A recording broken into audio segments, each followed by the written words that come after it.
Whether it's a helping hand, an incredible burger joint, or hitting the local hotspot with the whole family, all of these make up the place we call home. welcome to 7 in your neighborhood. Hello, everyone, and thank you so much for joining us as we take a look at all of the people and places that make our community so very great. You know, earlier this year, we kicked off our 7 in your neighborhood initiative to shine a spotlight on our communities in Metro Detroit. One of our neighbors along the way is a born and raised Detroiter. He is using a game created 1,500 years ago to change lives for kids in the city of Detroit. I've always lived in the not so good neighborhoods, crime everywhere. Tamir Watkins, a senior at Detroit Preparatory Academy, used to be a fist fighter. Those fights often led to trouble until she met her match in Kevin Fight, who convinced her principal, instead of a suspension, he would teach her about a game created more than 1,500 years ago, and it would transform her life. Chess kind of changed her life around. She became good at it. Kevin, a former DPS teacher and founder of the Detroit Chess Club, began introducing kids like Tamir to chess 16 years ago. It started with just 2 students. Those 2 kids got called names, nerd, geeks, and a whole bunch of other names. About 3 to 6 months later, we had 52 kids. That turned into a team, and then the DPS Chess Club for the whole district, plus charter and private school students. Their meeting spot of all places, the Detroit Institute of Arts, every Friday night. We average probably anywhere from 100 to 200 a night, which makes us probably one of the largest chess clubs in the United States. This age-old game teaches them moves in the game of life, like it did for Kevin when he was a kid. For me, it was just an outlet. It was something to do, it was constructive, it was time to talk. Make sure the queen is on the right square. We watched Kevin work his magic at this weekend's chess tournament, a first for Darius Piper. Why do you like chess so much? Chess is fun because I like how all the pieces move and like how they all work together to reach like one common goal. Research shows chess improves memory, plus helps with math and reading skills. A game at the Nationals could last 4 hours, 2 hours on each clock. You know, I don't know very many adults that can do that. Tamir, who we watched beat Castech's Dream Team chess captain, has a bright future ahead of her, and more importantly, a life transformed. I want to be better, I want to be smarter, and Coach Fight has actually made me that way. I mean, pretty amazing, right? When you see him and that program with all of these little kids in Detroit. And the success and the way these youngsters grow as a result of this game, it's fantastic. It certainly is. Coach Fight is always ready to introduce young minds to the game of chess. You can join the Detroit City Chess Club Open Play at the DIA every Friday from 4 to 8 p.m. in Prentice Court. Pretty amazing. And what a legacy he is leaving for those kids. And this year we also met a man who's serving up some legendary food downriver. That's right. Award-winning photojournalist John Cellino paid a visit to Kielbasa Joe Chantos. On a quiet corner on Oak Street in Wyandotte, a small part of the flavor of the old Detroit Delray neighborhood survives. You gotta measure the spices. Kielbasa Joe, or Smokin' Joe Chantos, Call me anything you want. is still making sausage in his Wyandotte store the way he was taught as a boy. On Delray, there used to be all Hungarians and Polish. Every little store made sausage. It was really something. I worked for about 4 different places. And from the age of 13, he has been perfecting his craft ever since. Let me say, I'm 78. About 60 years. And for most of those 60 years, people from near and far have been keeping the family-run operation very busy. Well, 10,000 pounds we made for Christmas. And a normal week without the holidays is about 1,000 pounds a week. We're always out of something before the next week. Decades of trial and error and formulations for over 30 varieties of sausage are found on these cards. But perhaps the secret of Joe's success is his flexibility and his willingness to listen to his customers. When you listen to the customers, they say, too much salt, so I made a little light of salt. this is too much. I adjust what the customers say. There are now 4 generations of the Chantos family that work in the store. Dedication and hard work, yeah. The days are long and sometimes require Joe to come in twice a day to check the He smokers. gets up every day and comes in and does it. And he really hasn't considered retirement. I don't know, I got nothing else to do. I'm so used to working 7 days a week, I don't know what to do if I got a day off. It's a survivor, and I hope it keeps surviving. And we need more places like this. After every production run, the Chantos family samples a little bit of the sausage they made that day, and it almost always reaffirms that Joe is still on top of his game. I did a good job. Man, oh man, Joe is still smoking at 78, right? And that business still thriving after all these years, which is great to see. 10,000 pounds for Christmas, man. Incredible. Really good, amazing. Now to a fall favorite here in Michigan. There's nothing like taking a trip to the cider mill for cider and donuts, right? I visited Yates Cider Mill in Rochester Hills and caught up with the family carrying on the tradition of making fresh pressed cider and perfecting this craft for 150 years. We love to make people happy, and they seem to love to come and just enjoy the day with their family and make traditions and make memories. It's one of the many fun things about Michigan. Once fall arrives, many Michiganders make a beeline for the cider mill. What is it about the cider mill that resonates with so many here in Michigan? You know, it just seems to be a tradition, kind of a pilgrimage for some people. Adjacent to the Clinton River, Yates Cider Mill is owned by Katie and Mike Titus, who are carrying on the tradition established by the Yates family way back in 1863. The Yates family had a business relationship with my grandfather, and so they ended up selling the cider mill to him in 1959. Only 2 families have ever owned the business. Katie is 3rd generation in hers. It's been great to be part of this, where we can just make so many people happy with cider and donuts every year. Yates had its beginnings as a grist and sawmill and evolved into an apple press for local farmers by using the Clinton River for a power source. We've been pressing cider ever since. We still press by water power today. I've been coming here for years because I used to bring my kids here and we'd come and get cider and then go over to the park. It's a place where memories have been made for decades. Yates was also a favorite of my son's when he was a young guy. We sat here for hours watching the cider press work, the cider being made. And for so many, Yates is a must visit in the fall. My mom is 93. She has never been to a cider mill. And I told her, well, then we absolutely have to make this a date. This is the first time. A blend of Michigan apples are pressed to make the crisp, clear cider. And when you visit, don't skip on the donuts. I think that's what really makes a cider mill like this historic place so special, is it doesn't matter who you are, you're probably going to come and have a great time. Cider and donuts, so good, especially the cinnamon donuts, my favorite. Yes, indeed. Davy Lou brought them back to the newsroom, and boy, we ate them up in like 2 seconds flat. So good. Yeah. Together. Yes, indeed. Well, from Detroit to Farmington Hills, 7 in Your Neighborhood is coming to your community. Coming up, how this female firefighter is following in her father's footsteps. Plus, when we first did this story, it went viral. Look at this burger. We're going to tell you where you can find this giant named the Big Baby. Coming up next.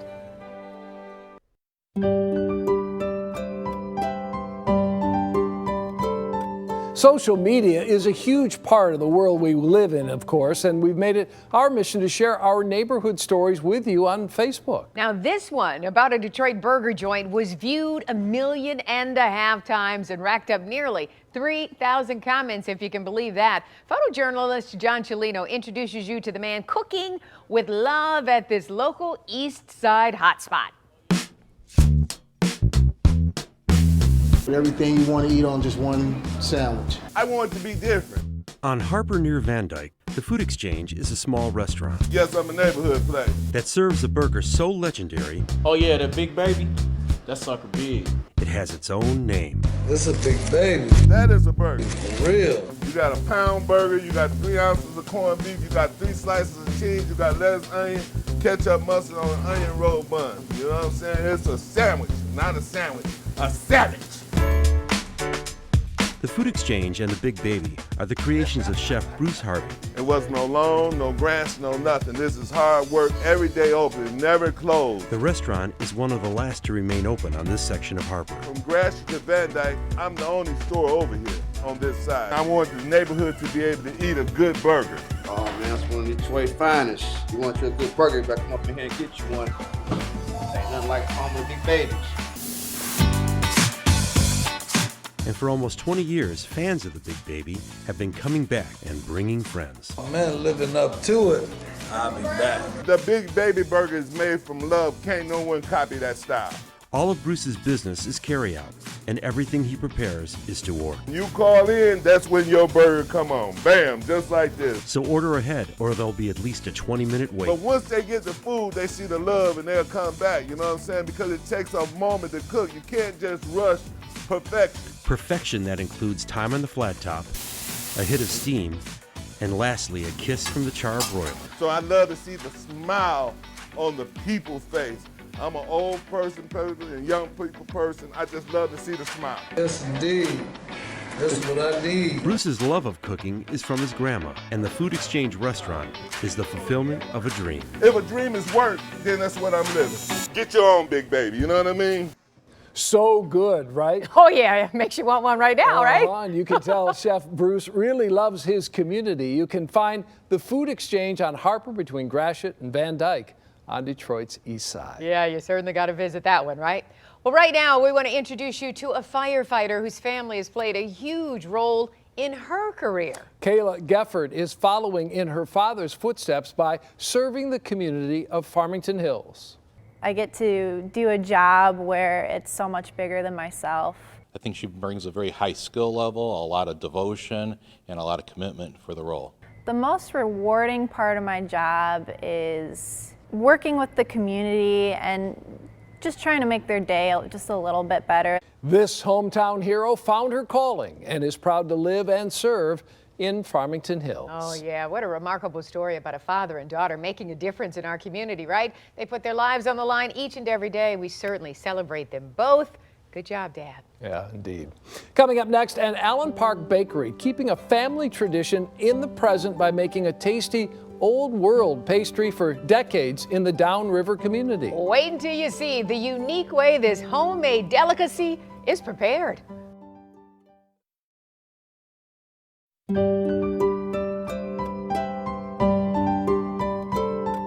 Welcome back to our 7 in Your Neighborhood special. We have shared the stories of people from our community who simply touch our hearts and tempt our taste buds. Allen Park is known for having a lot of mom and pop shops, and one of those is a specialty bakery, keeping an old world pastry a treat for more than 40 years now. As photojournalist John Cellino shows us now, every morning begins with a dance with dough. It's a small specialty bakery. Very like the strudels here, they're unique. With a devoted following. You don't see many places that just only sell strudel and get it perfectly right. A long-standing tradition. My family's heritage, the cultures. And 2 very large tables. But it's all about the dough.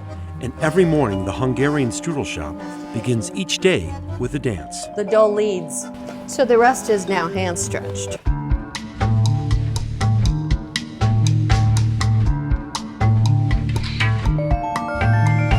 It's very unique, yes. It's phyllo dough. And it's this dough and Helen Dawson and family that are at the heart of what makes the Hungarian strudel shop an Allen Park institution. It's affected by weather, temperature, different every day. Using equipment and techniques that predate the 44-year-old family business, Helen, her daughter Sarah, and husband Tom work in sync to stretch the dough until it is perfection, to make the light, flaky layers that give the strudel its unique flavor. This is the art. The key is with the dough, stretch it as far as we can, but learn when to let go. And she makes everything with the dough, it turns into a life lesson. Sarah hopes to carry on the business for the next generation. For her, it's about preserving culture and tradition. It ties us in with the Hungarian community. But most of all, family. I think that it's so important because all the little mom and pop shops are closing and dying out, and it just, like I said, it's a member of the family. The little shop on Park Avenue sells their strudel to restaurants across the state and sells out at the counter by noon. By noon, I put in a full day. I even brought my own coffees because I'll be eating it before I get back to where I'm going to. But Helen and family will be ready early the next day for the dance to begin again. After 44 years, I still think it's cool. Man, it is incredible how they handle that dough, right? That dance. And we love the fact that her daughter wants to carry on the family tradition, so very special. Well, also coming up, a heartwarming visit from a couple of canine cuties. They made their way to a Novi Rehabilitation Center to cheer up the patients. This next one will surely pull at your heartstrings. Plus, a Ferndale Community Center that has been supporting the LGBTQ plus community for decades.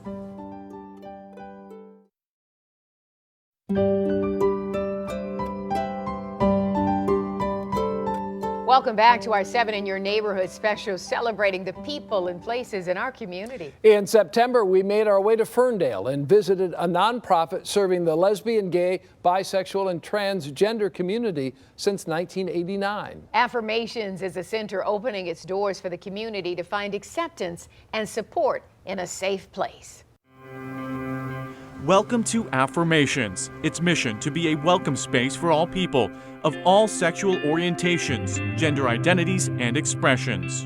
And Affirmations to me provided a safe space for me as I was going through some major life changes to regroup, retool, and reimagine my life. John Jonette was part of Affirmations in the 90s.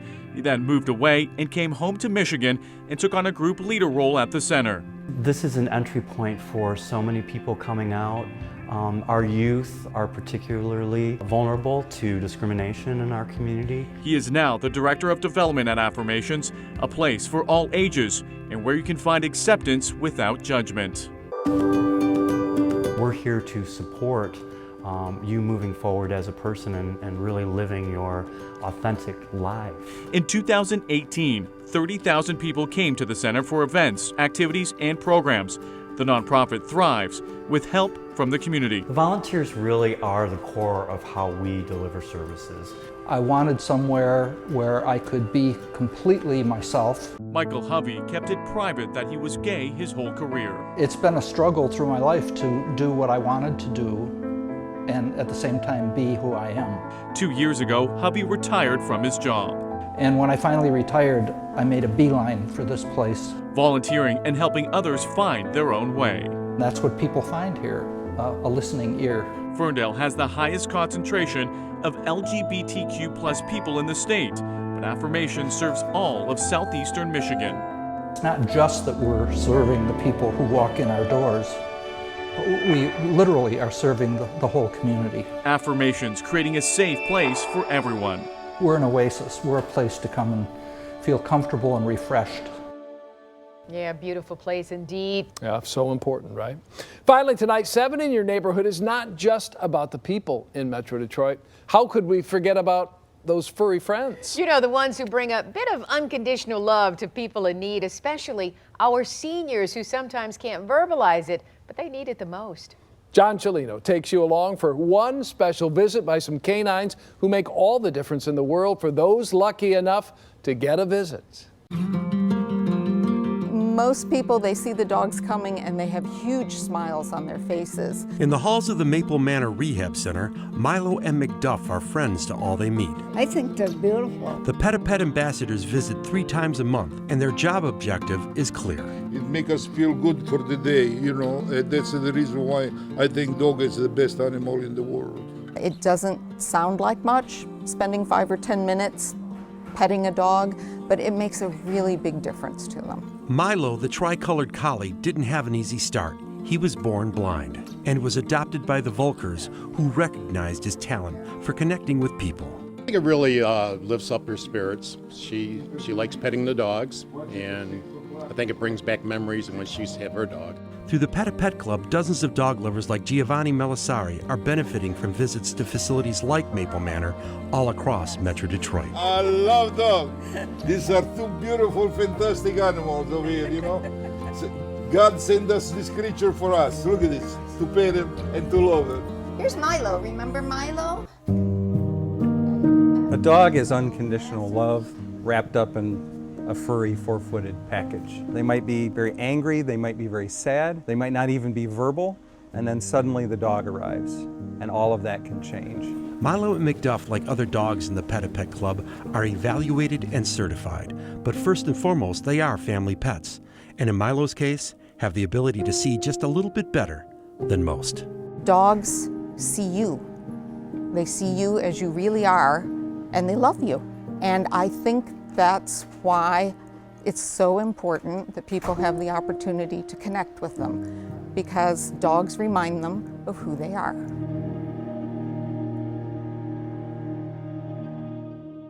Just incredible, the calming effect of animals at senior centers and rehab institutes where sadly sometimes visitors are scarce. Yes, the unconditional love of animals can really bring people such love, joy, and happiness like no other. A man's best friend for good reason.